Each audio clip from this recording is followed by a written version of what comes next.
chicos, hoy vamos a continuar con la clase, con el tema, de ley de conservación de la energía. En la clase anterior nosotros habíamos estado viendo algunas cosas y ahorita vamos a hacer un resumen de las cosas que vimos. Estuvimos viendo que el trabajo de las fuerzas totales, o sea, de la fuerza resultante que actúa sobre un cuerpo, es igual a la variación de la energía cinética. Vimos también que el trabajo de la fuerza conservativa es igual a la variación de la energía potencial con signo menos. Y vimos que el trabajo de las fuerzas no conservativas era igual a la variación de la energía mecánica total.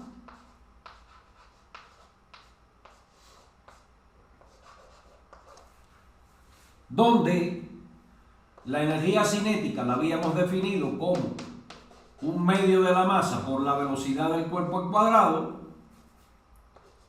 o sea, un medio de la masa del cuerpo por su velocidad al cuadrado, y la energía mecánica habíamos visto que era la suma de la energía cinética más la energía potencial.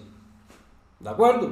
Entonces, ¿qué más habíamos visto? Habíamos visto que en el caso que las fuerzas no conservativas fueran cero, o sea que la suma total de todas las fuerzas no conservativas fuera cero, en ese caso, ¿verdad?, el trabajo de las fuerzas no conservativas tenía que ser cero. Y por ende, en ese caso, o sea, si ocurre esto, entonces la energía mecánica se conserva. Entonces, algo que no habíamos dicho en la clase anterior es que dentro de las fuerzas conservativas hay unas que reciben el nombre de disipativas. O sea, no todas las fuerzas no conservativas son disipativas. Ahora, todas las fuerzas disipativas sí son no conservativas. ¿De acuerdo? Ahora, ¿a qué fuerzas le llamamos disipativas? Bueno, es aquellas fuerzas que su sentido es contrario al del movimiento. O sea, todas aquellas fuerzas que se oponen a que un cuerpo sea movido, ¿verdad?, se le llama fuerzas disipativas. Y el trabajo de esas fuerzas es tal que la energía mecánica del cuerpo va a disminuir. Y vimos algunos ejemplos en la clase anterior. ¿Ok? Entonces, ahora vamos a estar viendo lo siguiente. Ya sabemos hallar la energía cinética. Sin embargo, la energía potencial todavía no tenemos una fórmula que nos permita calcularla. Entonces, nos vamos a dedicar a hallar la energía potencial del campo gravitatorio y del campo elástico. O sea, sucede que la energía cinética siempre se calcula como un medio de la masa por la velocidad al cuadrado. La energía cinética está determinada por el movimiento del cuerpo. Si el cuerpo se mueve, él tiene una energía cinética y siempre va a ser positiva, porque la masa del cuerpo siempre es positiva. El 2 es un número positivo y algo al cuadrado siempre es positivo. Por lo tanto, la energía cinética siempre va a ser mayor que cero. Siempre. La energía cinética siempre va a ser mayor que cero. Sin embargo, con la energía potencial no ocurre lo mismo.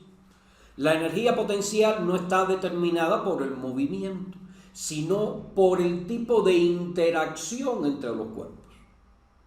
Por ejemplo, la interacción gravitacional entre los cuerpos nos lleva a una expresión para la energía potencial. La energía de interacción electrostática nos llevará también a una expresión para la energía potencial. Lo mismo con la energía elástica, es decir, con la energía potencial elástica, cada una tiene su expresión propia. Y además, a diferencia de la energía cinética, la energía potencial pudiera ser negativa. Eso lo vamos a ver de inmediato. Entonces, voy a borrar la pizarra.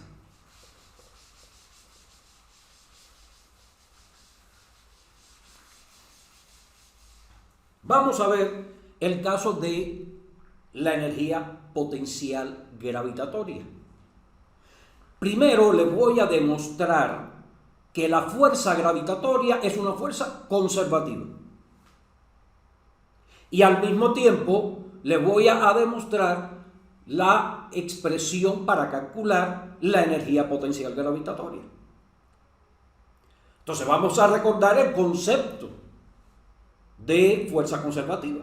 Recuerden que las fuerzas conservativas son aquellas cuyo trabajo siempre tendrá el mismo valor sin importar, o mejor dicho, cuyo trabajo no depende de la trayectoria seguida para ir de un punto 1 a un punto 2 del espacio. O sea que si tenemos un punto 1 y un punto 2, el valor del trabajo va a ser el mismo, ya sea vaya por una trayectoria o vaya por otra. ¿De acuerdo? Entonces vamos a demostrar que el trabajo de la fuerza gravitatoria cumple con esa condición. Si cumple con esa condición, entonces es una fuerza efectivamente conservativa. Vamos a demostrarlo. Vamos a elegir un eje X, o mejor, vamos a ponerle Z al eje que está orientado según la vertical y que lo orienté en el sentido hacia arriba. Vamos a poner aquí, digamos, el origen de la coordenada. Y entonces vamos a tomar dos niveles. Uno aquí, y a esto le voy a llamar H2.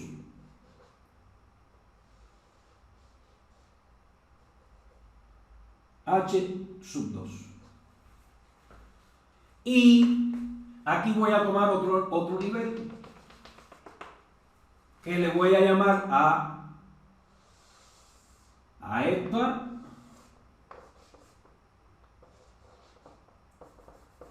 H sub 1. ¿Estamos?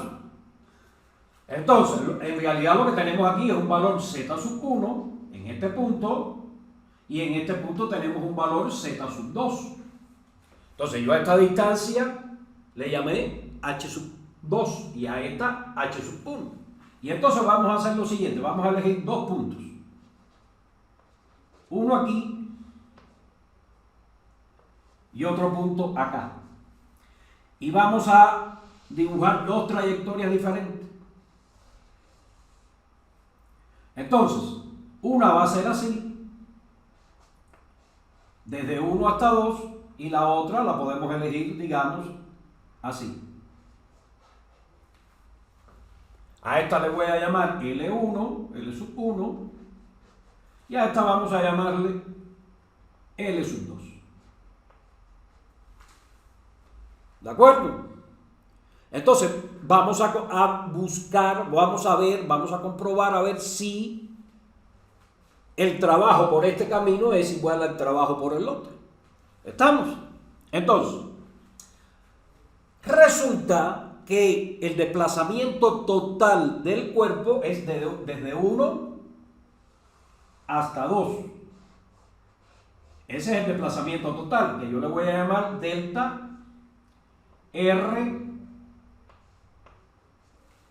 vector, ¿verdad? O sea, ese es el desplazamiento total. Tienen que recordar qué cosa es un desplazamiento. Eso lo vimos ya anteriormente, en el cuatripasado. Entonces, la fuerza gravitatoria siempre actúa así,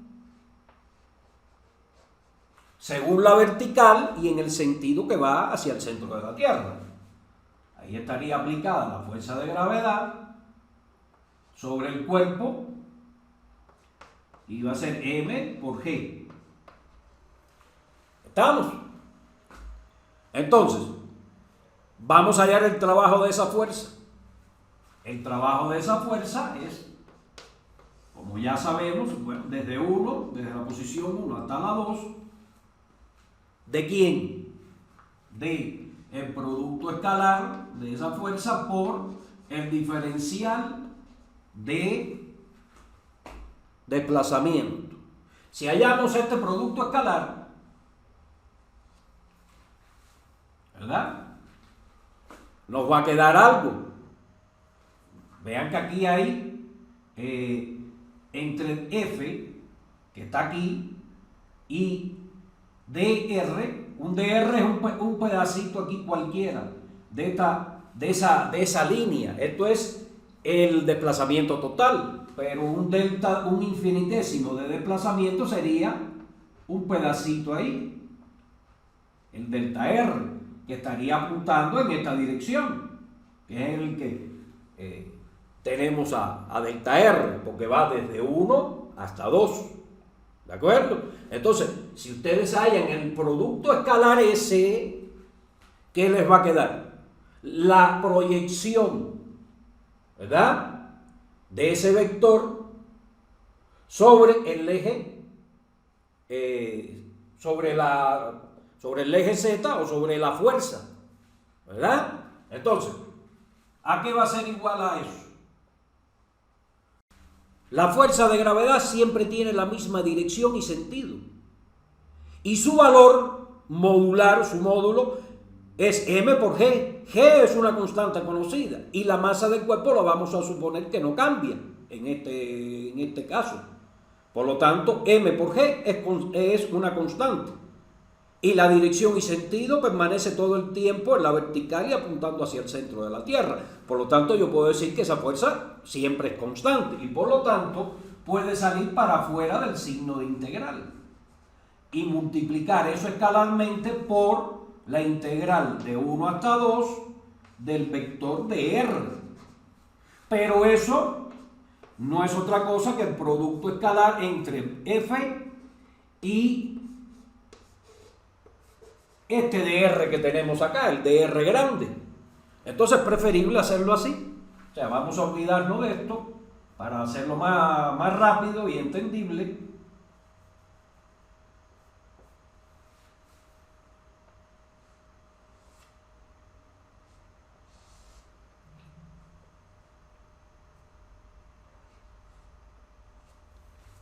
Para hacerlo más rápido y entendible, lo que me va a quedar es este producto escalar. Pero ese producto escalar, ¿a quién va a ser igual? Va a ser igual a el módulo de F por la proyección de este vector, ¿verdad?, sobre el vector F. Entonces, ¿qué voy a tener? mg. ¿Y quién va a ser esto? Va a ser este cateto aquí del triángulo. Va a ser esta distancia que hay de aquí a aquí, que no es otra que H1, H sub 1, menos H sub 2. Y entonces aquí lo que va a ir va a ser H sub 1 menos H sub 2. O lo que es lo mismo, M por G por delta H. Ahora bien, este H1 menos H2 es una constante. Por lo tanto, esto de aquí, ese trabajo de la fuerza de gravedad es el mismo, ya sea que haya hecho el recorrido por aquí, por L1, o lo haya hecho por aquí, por esta otra trayectoria L sub 2. Por tanto, ya eso demuestra que la fuerza gravitatoria es una fuerza conservativa. ¿Estamos? O sea, ya demostramos que la fuerza de gravedad es una fuerza de tipo conservativa. ¿Por qué? Porque el trabajo que realiza dicha fuerza no depende de por qué trayectoria se fue del punto 1 al punto 2. Entonces, ahora vamos a ver cómo calcular la energía potencial. Vamos a borrar esto. Solamente voy a dejar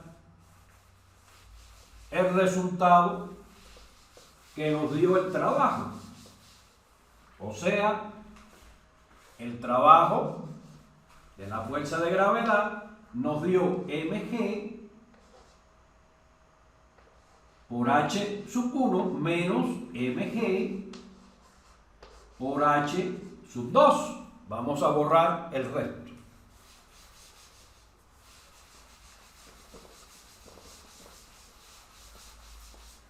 Entonces, teniendo en cuenta que el trabajo, porque este es el trabajo, ya vimos que la fuerza es conservativa. Por lo tanto, sabemos que el trabajo de la fuerza conservativa es la diferencia de energía potencial con signo menos.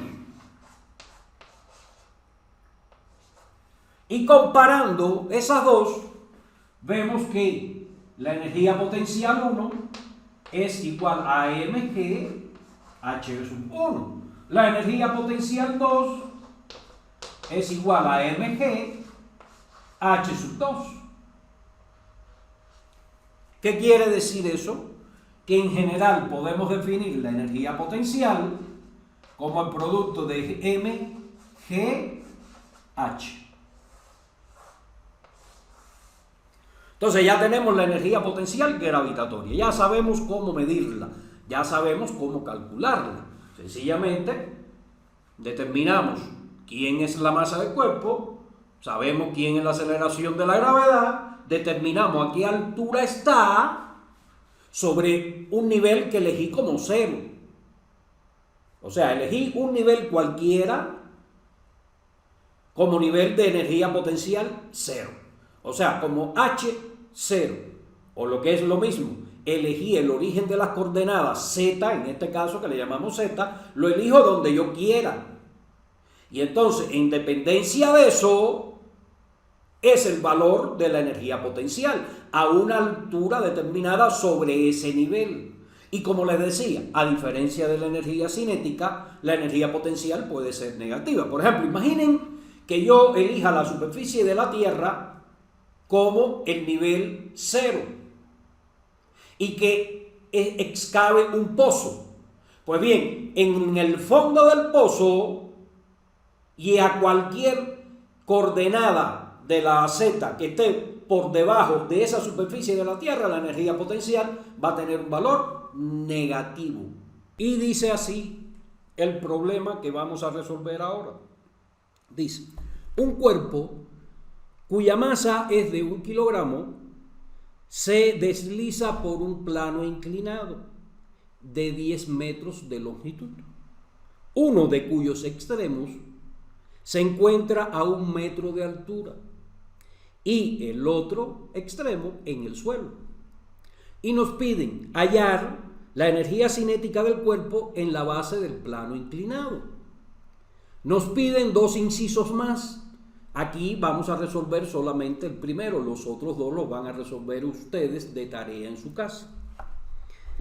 Y nos dicen que debemos considerar que el coeficiente de rozamiento es constante durante todo el recorrido y es igual a 0.05.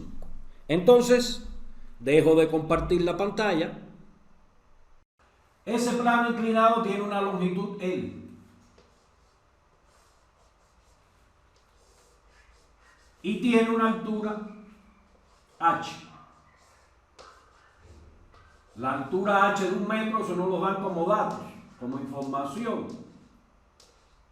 Tenemos la altura H, nos dan la longitud L, ¿qué más nos dan? La masa del cuerpo, el coeficiente de fricción, y nos piden hallar la energía cinética en este punto de acá.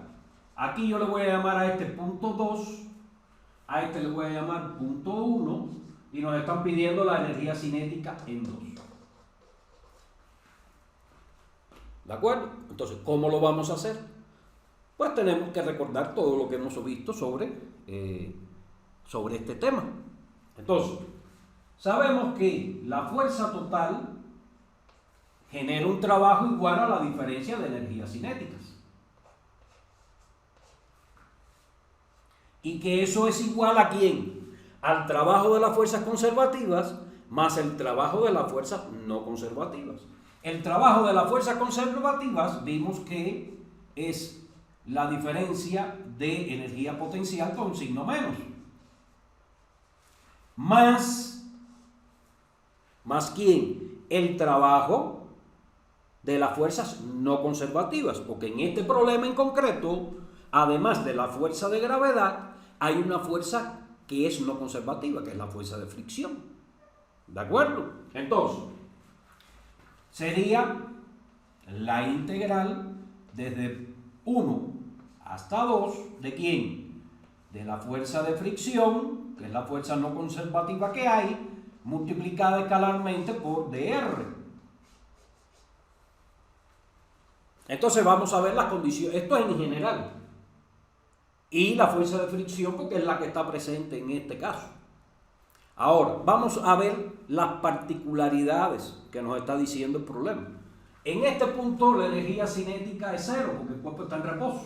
Cuando está aquí, el cuerpo está en reposo. Por lo tanto, energía cinética 1, sub 1, es cero. Energía potencial 1 es mgh.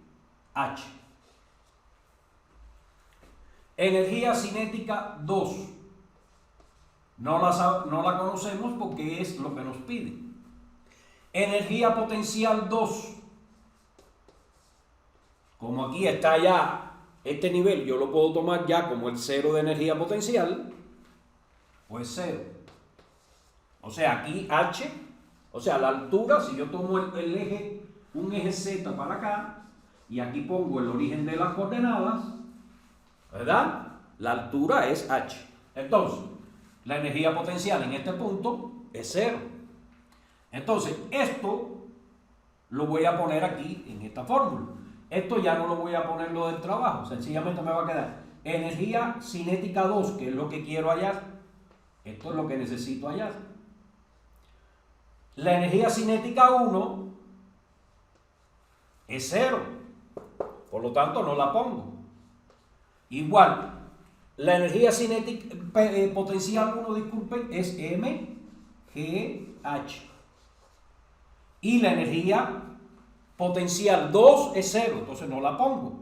Entonces me queda más la integral de 1 hasta 2 del producto escalar de la fuerza de fricción por el diferencial de el cambio de posición, o sea, de desplazamiento. Entonces, ahora vamos a borrar algo para poder continuar. Voy a borrar esto, incluso hasta el esquema, voy a borrar ahora, voy a borrar todo esto, porque ya lo ocupamos, ya lo utilizamos, y solamente vamos a dejar lo que tenemos aquí.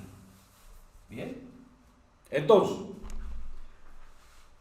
para hallar la fuerza de fricción, tenemos que recordar las leyes de Newton.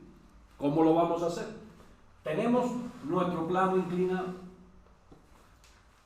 Tenemos nuestro plano inclinado y el cuerpo acá. Hacemos nuestros diagramas de fuerza, la normal. Fuerza de fricción siempre es contraria a la dirección en que se va a mover el cuerpo.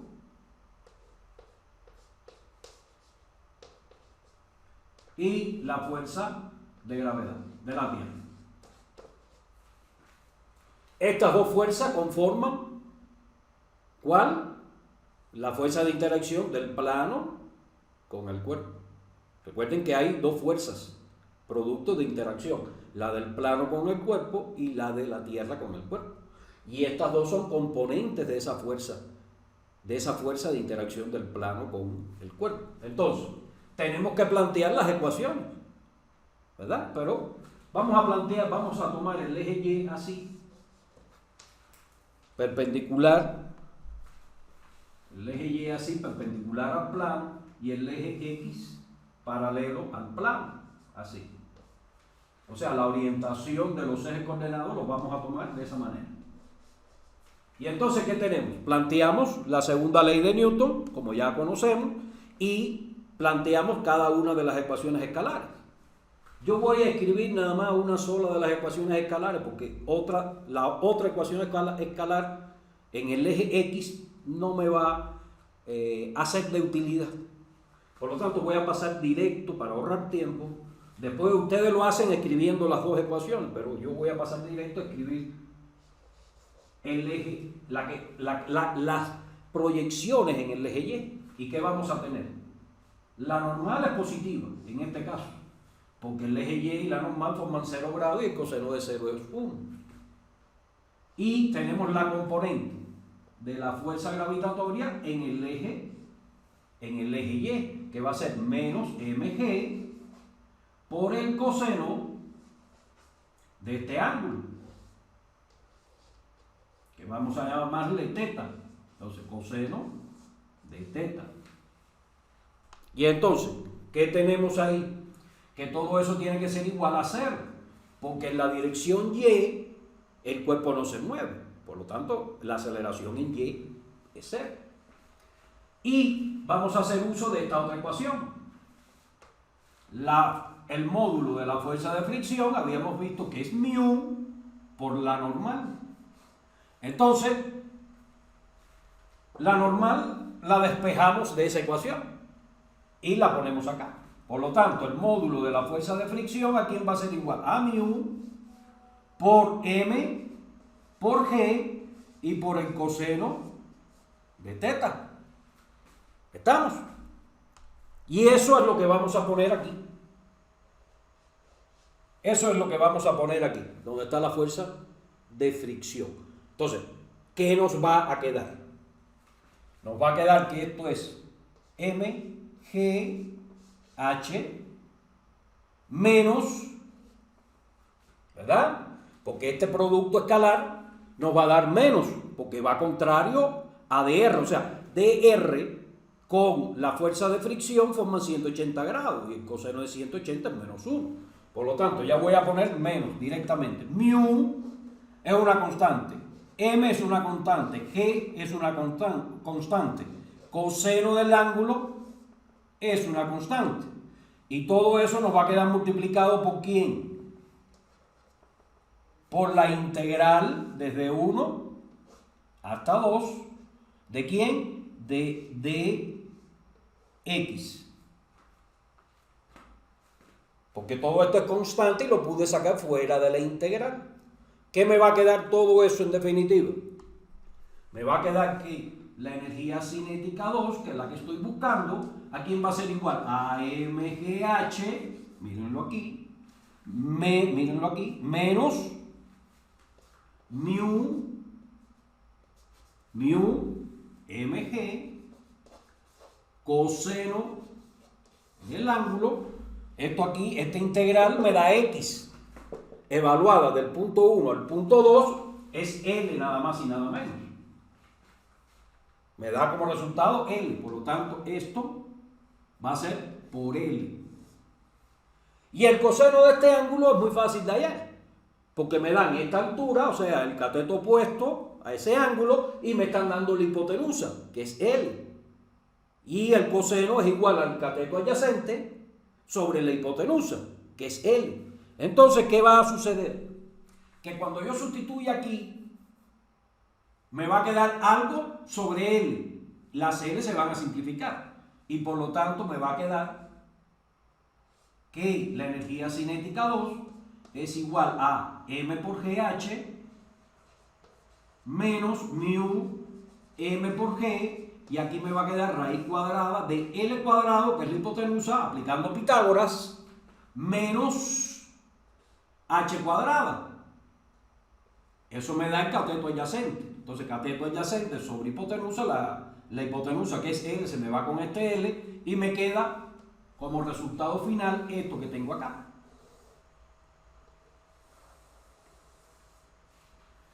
¿Qué me faltaría hacer? Simple, sustituir los datos para hallar el valor numérico. Entonces, Sustituir los datos lo van a hacer ustedes de tarea. Hallar los otros dos incisos del problema lo van a hacer ustedes como tarea. Entonces, con esto damos por terminada la clase de hoy.